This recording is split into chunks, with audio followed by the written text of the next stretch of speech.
¿Cómo están? Quiero contarles que parto un nuevo experimento. Quiero hacer un podcast. Básicamente para hablar de lo que pienso, para que escuchen algunas cosas que pienso y también para poder compartir con ustedes. No sabíamos mucho cómo ponerle, pero finalmente le pusimos 3 cucharadas de la papa. ¿Por qué? Porque queremos explicar en simple las cosas que aparecen complejas o que muchas veces los que estamos en el poder queremos complejizarlas para que ustedes no las entiendan.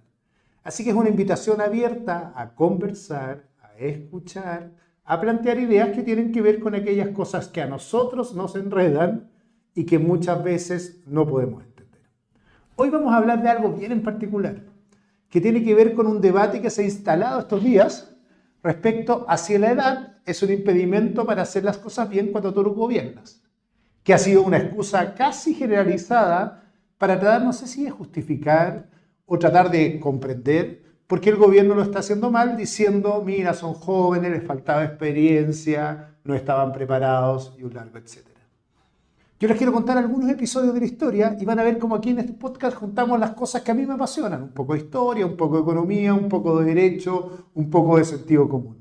Y quiero vincularlos a 3 casos de la historia que demuestran cómo la edad no es impedimento para hacer las cosas bien. ¿Ustedes saben quién es Alejandro Magno? Muchos de ustedes lo han escuchado en el colegio y en algunas clases, pero quiero contarles algo que se sabe poco y se habla poco de Alejandro Magno. Alejandro Magno construyó el imperio más grande de la antigüedad por ahí por el 350, entre el 350 y el 320 antes de Cristo, con solo 23 años. Sí, como lo escuchan. Él, hijo de Filipo, heredó el trono con menos de 20 años y en menos de 3 años construyó uno de los imperios más grandes de Occidente, que es base y cuna de nuestra civilización y que además logró conquistarlo con un diseño complejo, es decir, adoptó civilizaciones y las absorbió, hizo sincretismo con civilizaciones como la egipcia, fue capaz de hacer estrategias militares que Napoleón, Julio César y otros trataron de imitar, innovadora, atacó directamente al rey Darío, etc. Pero además fue capaz de crear un cuadro de generales leales que fueron los que heredaron gran parte de estos tronos, Ptolomeo, Efesión y otros. ¿Qué quiero decirles? Que nunca nadie se le ocurrió decir en aquella época que Alejandro Magno era muy joven para conquistar el mundo. Otro ejemplo. Ustedes saben que en el gobierno de Eduardo Frei Montalva, que ocurrió en 1964-1970, el promedio de edad de los ministros era mucho menor que el promedio de edad de los de hoy. De hecho, la verdad, había ministros como el ministro de Hacienda que tenían cerca de 30 años, que era Andrés Saldívar, y fueron 3 ministros.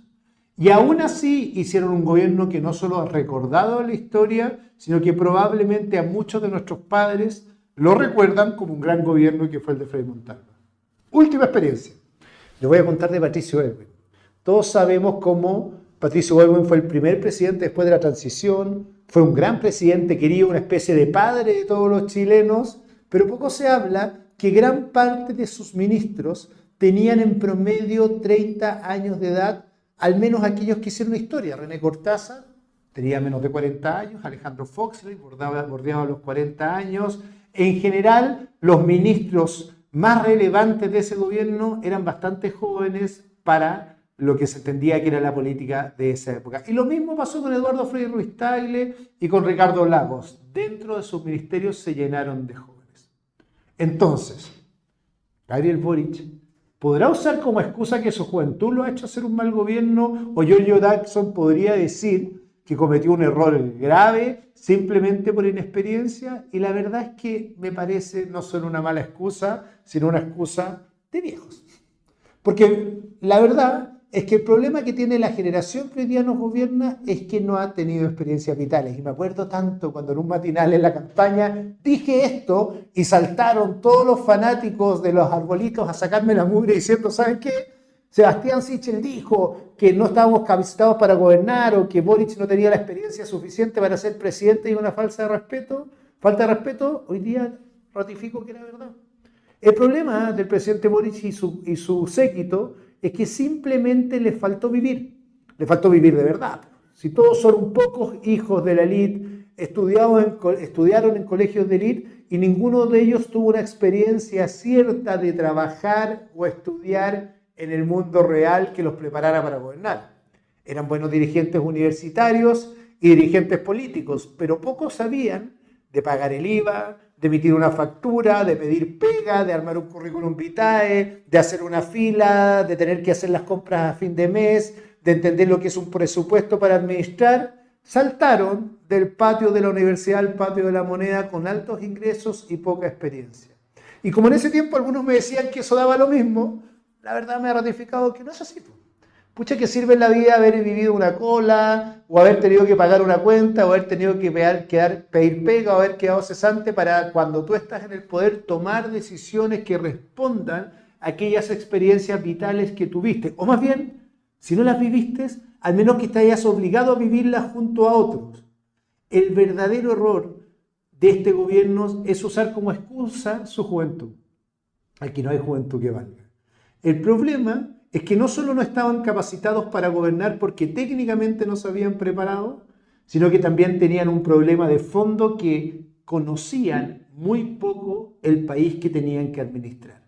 Porque venían de círculos cerrados que hablaban de política, respiraban política, comían política y vivían de la política y poco sabían de la experiencia vital. Y eso los ha llevado a cometer unos errores increíbles. Tales como, por ejemplo, no entender lo importante que es que el Estado haga bien su pega y que lleguen los beneficios a tiempo. O cometer errores como hacer pilotos como el del gas, en que creyeron que simplemente porque lo hacía el Estado iba a ser más barato, más eficiente. O cometer errores trágicos como ir a la Araucanía pensando que si llegaban ellos porque eran moralmente mejores, iban a ser mejor recibidos por aquellos grupos que hacían terrorismo en la región.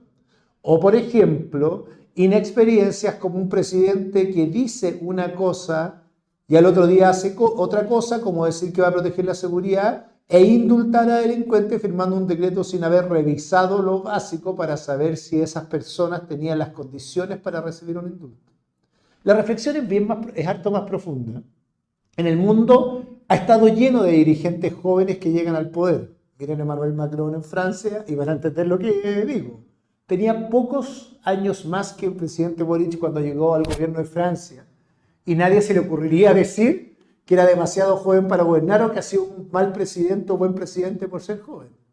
La diferencia es que en vez de estar enamorados de sí mismos y de su propia experiencia de vida, entendieron o entendían que la verdad el país estaba fuera de la puerta de su casa y ahí tenían que cambiar.